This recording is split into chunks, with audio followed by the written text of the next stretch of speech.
Good morning. I'm Chad Holliday, and I serve as the chair of the board of directors of the Global Federation of Councils on Competitiveness. This is our 10th annual meeting, and we're focused on transformation. I cannot think of a better country or a better city to be in to focus on transformation than the one we're in today. Just as you go down the streets, you are so impressed with what's happening and so much potential for the future. Those who haven't joined us before at any of our previous meetings, you're probably wondering, what is a Global Federation of Councils on Competitiveness? Let me try to answer that question. It is a vision that Deborah Wynne-Smith had over 10 years ago, that thinking rather than isolationism by countries, if there's cooperation and sharing of best practices, we can raise the water level for all boats. And that's fundamentally what this organization's about. We think by sharing, by being open, we can improve competitiveness, which is good for everyone. I say this at a time where if we look at the politics in the world in the last few years, you might say direction is just the opposite of that. Well, it might be temporarily in some places, but we believe by what we will do here today, we will set that direction in a different course. Leaders of the country and the city, what will happen after this day and the few days this week is you're going to have about 50 ambassadors for your city and your country leave here that are going to understand this country much better, will take that back to their home countries, and I think we'll be forming new levels of partnership we haven't seen before. Thank you very much for joining us today.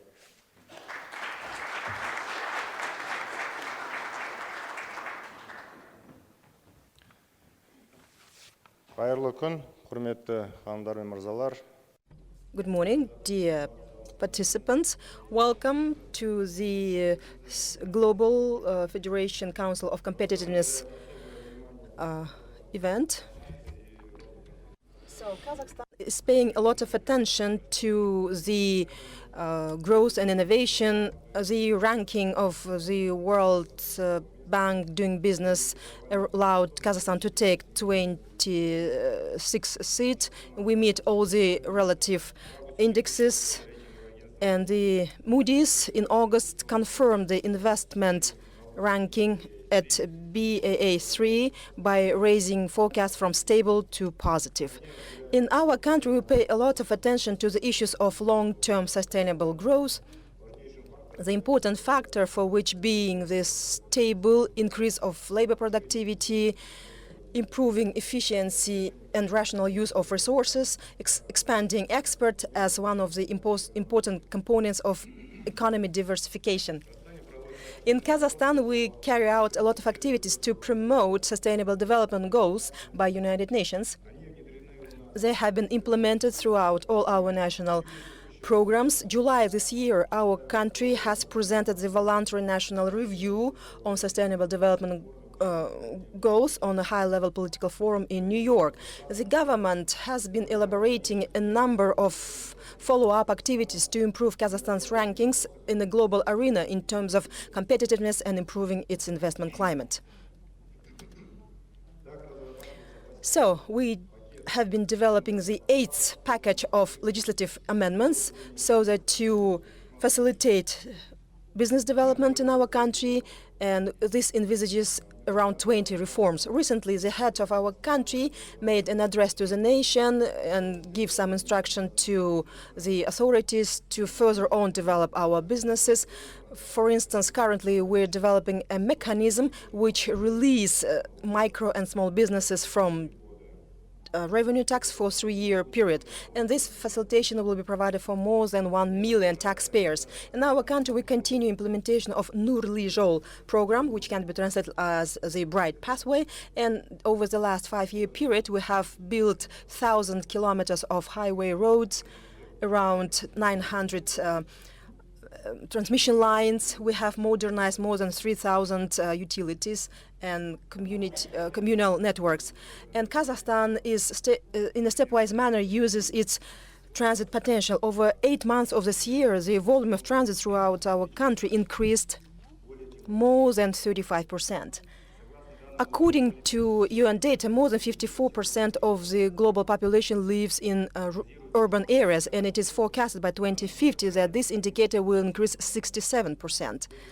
And in these circumstances, it is important for us to prevent some inequality in social domain. Therefore, we have a regional development program or territorial development program which is aimed for harmonic urbanization and sustainable development of rural conglomerations, which is based on the principle of people to infrastructure. In our country, we pay a lot of attention to the issues of inclusive growth, raising and advancing human capital, development of social sphere, healthcare and education. And in 2018, Kazakhstan was ranked as a country with high level of human capital, human development, according to UN ranking. And the International Financial Center of Astana has been launched, which offers to the businesses an institutional platform to protect the investors' rights based on the English law and leading world investment centers. On the territory of AIFC, we have Astana Hub. The task of it to form the ecosystem to develop the technological projects, and they can state the participants of the Technopark are freed from payment of individual income taxes and social tax for non-residents. The issue of long-term development, which come out from increasing competitiveness of the economy and transformation of it, are very important directions in our national agenda. Let me again thank all the organizers of this event to wish all the participants of the summit fruitful work. Thank you for your attention.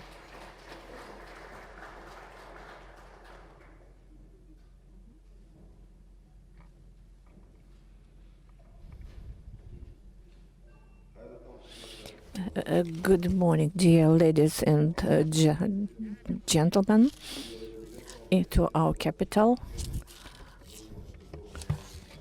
So, distinguished guests, welcome to the Global Summit. Благодарю. This event in Nur-Sultan. It's a great honor for us to host such an important event in our capital. I would also like to express my gratitude to the government of Kazakhstan, to the mayor of Nur-Sultan, as well as the Bayterek National Holding, ERG and BI Group for their support in organizing of this event.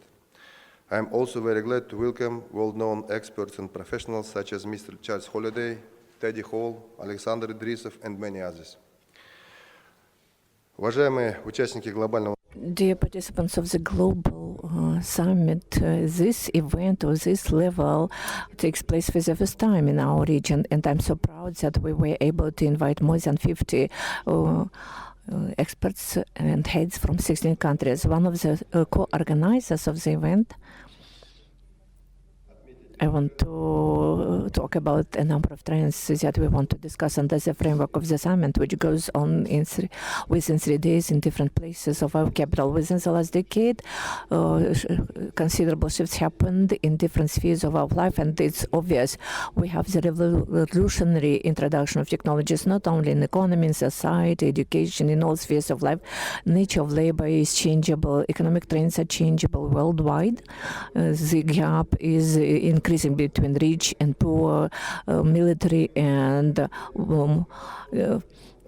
our military clashes are increasing, and we have nowadays 50 heads and representatives of such councils. We have come the goal of such councils to ensure effective platform to develop necessary economic measures for prosperity of the nations. These councils, as Mr. Holliday has already said, got united in one single federation, formed a unique dialogue platform where experts once a year get together, discuss, and exchange ideas how to develop the countries. For us as a young country, it's so important to host such an event in our capital. During the previous summits in Malaysia, inclusively, the major goal of the forum was and focus was on technologies. No doubt, technology fulfills a critically important role in forming a modern society, has become the pillar for development. The factors of globalization, the growing role of economic growth, make adjustments in the policy of our leaders, and we see that we talk about the measures of proliferation of such technologies. And global companies place laboratories and offices in the countries where there is a critical mass of the intellectual workers. And that is why we think that understanding of competitiveness goes beyond the technological aspects. And that is why the topic of the summit in Nur Sultan is transformation of competitiveness of the nations, the energy industries and cities and talents.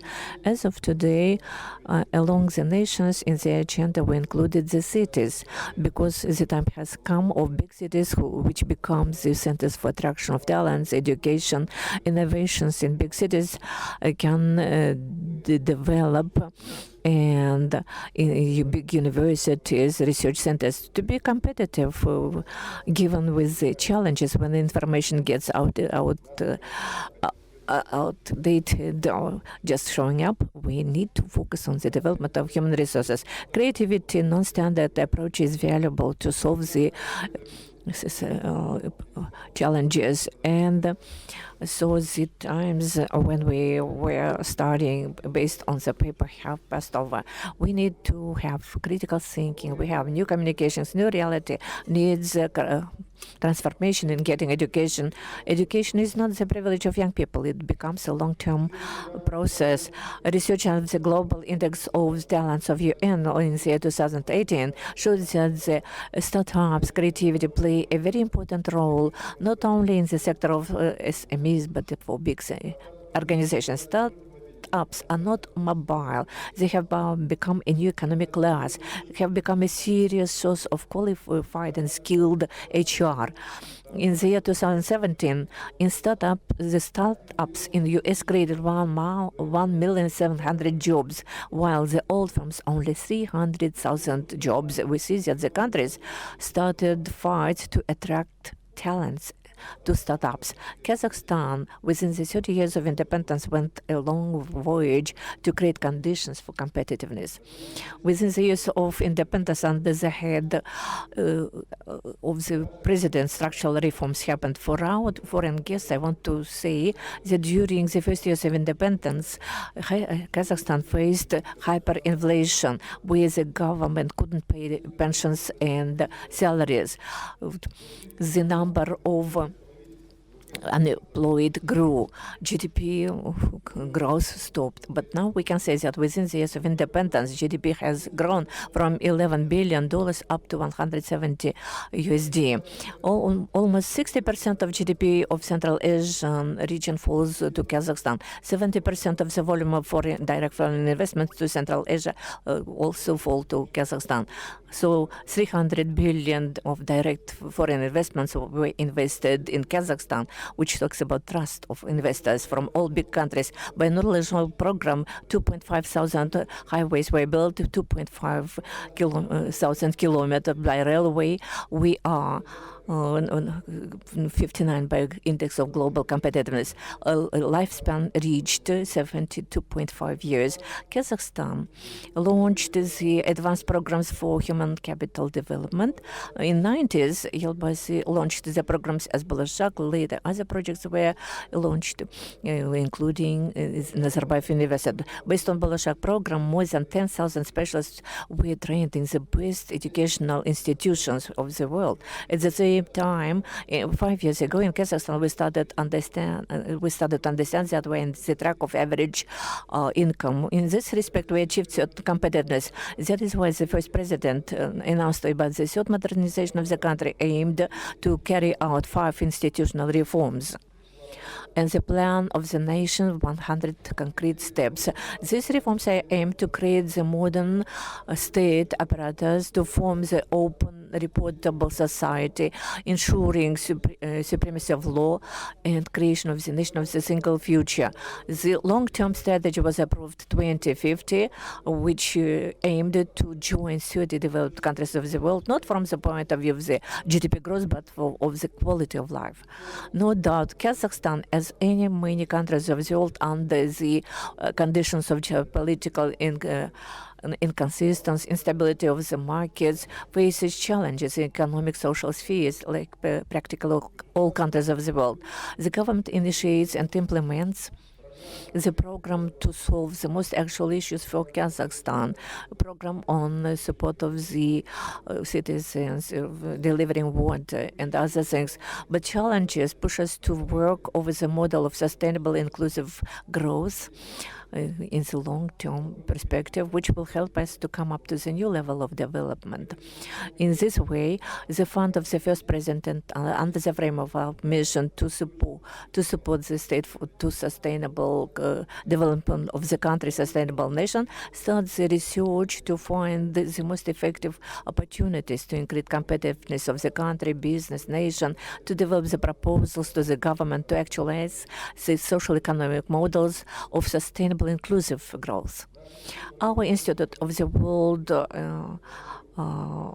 Institute is planned to be developed as one of the analytical centers which will deal with this project. We created the Research Council. We invited all researchers who work in the sphere of social economic policy to work with us. The universities, experts, we work with the National Bank, with the government, and with other state bodies. We plan under the framework of this work, we jointly with the leading businessmen, researchers, experts, to create a special dialogue platform on competitiveness. Under the framework, we shall carry out open discussions, roundtables, conferences, research projects. Under the framework of the research project, which responds and is in line with the topic of our summit, we want to carry out not only the economic research and to answer the questions: what is the place of a human being under the framework of the new realities? How can we ensure effective human capital growth?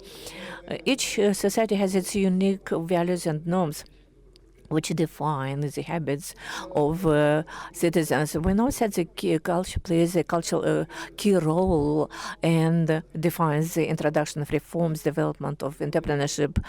Now we all need in all countries, so that we should be motivated not only to consume but to create.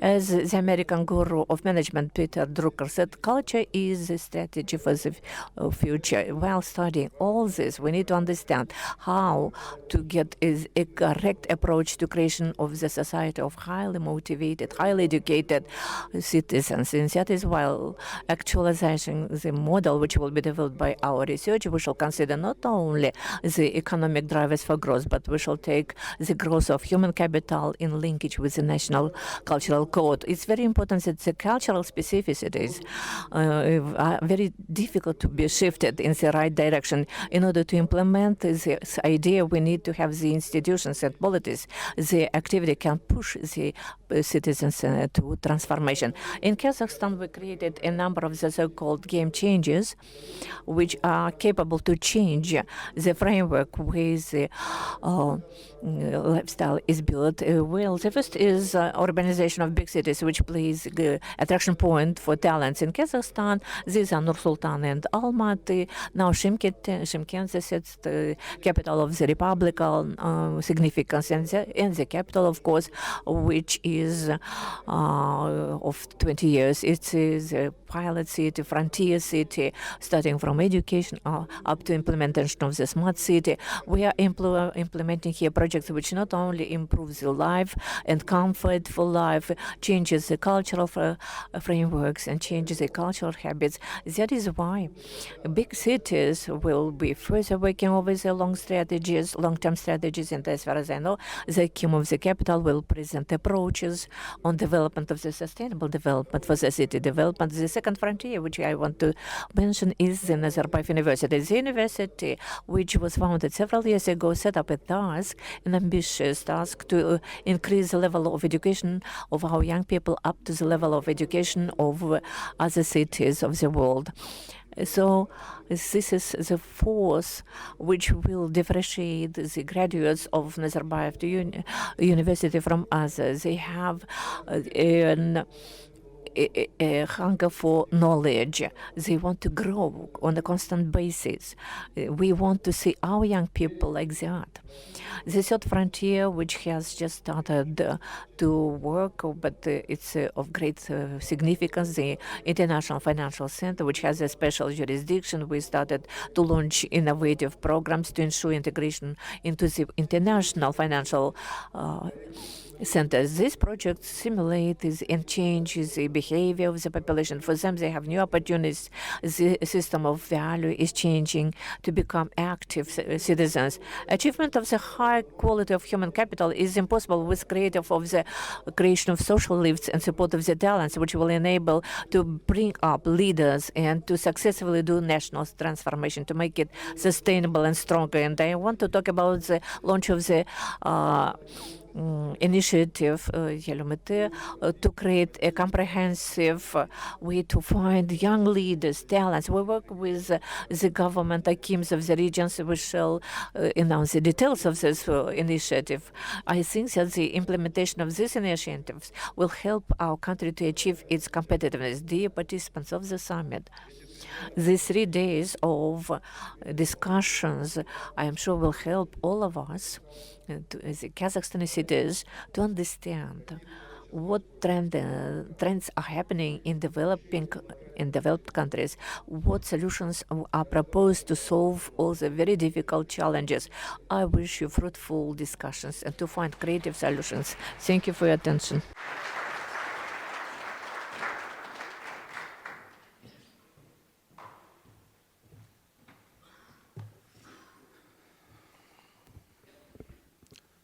Dear guests, participants of the Global Innovation Summit, ladies and gentlemen, a warm welcome to our capital city, Nur-Sultan.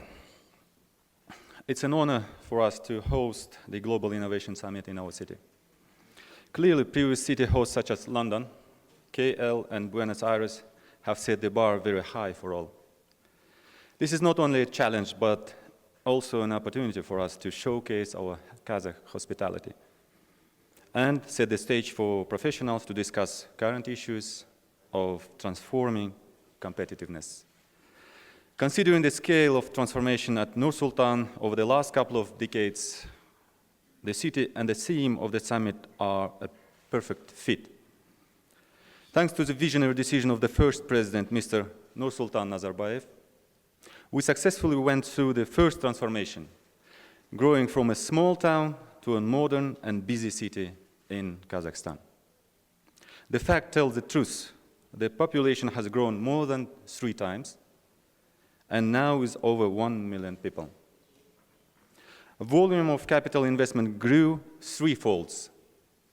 The city look has adopted a unique form and shaped into a place that creates many opportunities for its citizens. The President of Kazakhstan, Mr. Tokayev, pays further special attention to the development of the city. Nur-Sultan is a focal point for modern innovation, medical and education cluster, significant sporting buildings, and flagship constructions such as Nazarbayev University, Expo 2017, Astana Opera, etc. Staying competitive among other cities is of utmost importance for us. We constantly monitor other cities' tokens like Calgary, Minneapolis, Berlin, Vienna, and other capitals of the world. We see that there is a tough competition for talent and investors. And it's not an easy task for a young city. We also see same trends among the cities of our neighboring countries. Clearly, competition is good since it serves as a driving force for improving cities, investment client, and attract best of the best. We are convinced that Nur-Sultan has all what it takes to be at the frontiers of this competition. One example is the existence of the Astana International Financial Center, which practices English common law that has sent a message to all investors that the rule of law that is in place. Hence, their investments are protected, and we are open to do business with everyone. Another example is our participation in the execution of the international project, the New Silk Road, which is a mega project involving hundreds of thousands of people. Next one, execution of Smart City. Digitalization initiatives is changing the daily life of the citizen at Nur Sultan City. Now, recognizing the importance of staying competitive and the current global challenges, our office, with the cooperation with the city citizens, is working on the Nur Sultan's master plan and development strategy until 2050. It's aimed at transforming the city into a global city that would connect Kazakhstan with other economic centers of the world. To reach its objectives, the strategy recognizes multiple important steps. First of all, creating comfortable living conditions for its citizens. Secondly, creating the basis for sustainable economic development through the economy for knowledge that will lead to generating competitive content. Thirdly, Nur Sultan must become internationally inclusive and integrated city that will attract the right talent. Making these steps will make the city an attractive place for investors and businessmen. We're open for dialogue, exploring opportunities for cooperation, ready to share our plans and visions with you all.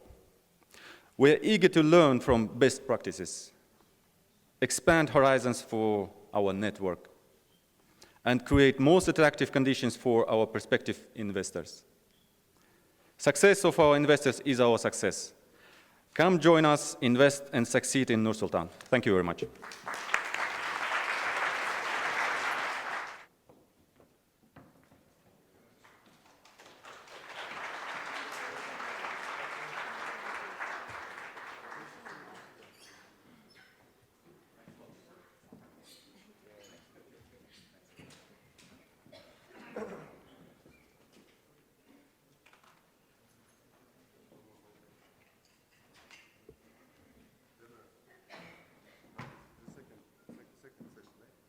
Yes, yes, thank you.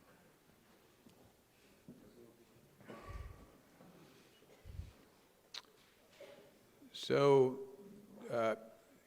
we're now moving on to the next part of our program, and it's my role to talk about some of the publications that the GFCC has put out in the last year. If you got a bag on your way in, you'll find a best practices brochure that looks like this. These are examples from our members of what they've actually accomplished. I urge you to read it. I think you'll find it very useful. And as we go forward, we're always looking for great examples to highlight. It's also something good to hold on to and look a few years out and see if it's still happening, just like it said. Very useful. The second publication, and if you have this one with you, it's our principles.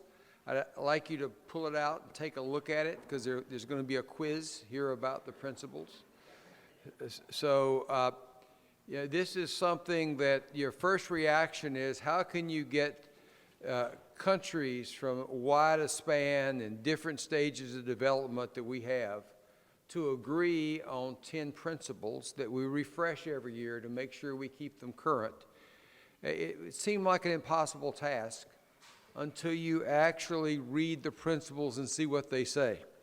And what you find is the principles to be more competitive or more productive have much more similarity than you may think. So I want you to pause a minute and say, what is a principle anyway? Okay, what is a principle? So answer that question in your own mind. What is a principle? My answer to that is something I live by. Something I live by. So if you will look at these principles, like principle number 3, that says anchor transformation and development of a world-class talent pool including tapping into the potential of underrepresented groups. That's a strong statement.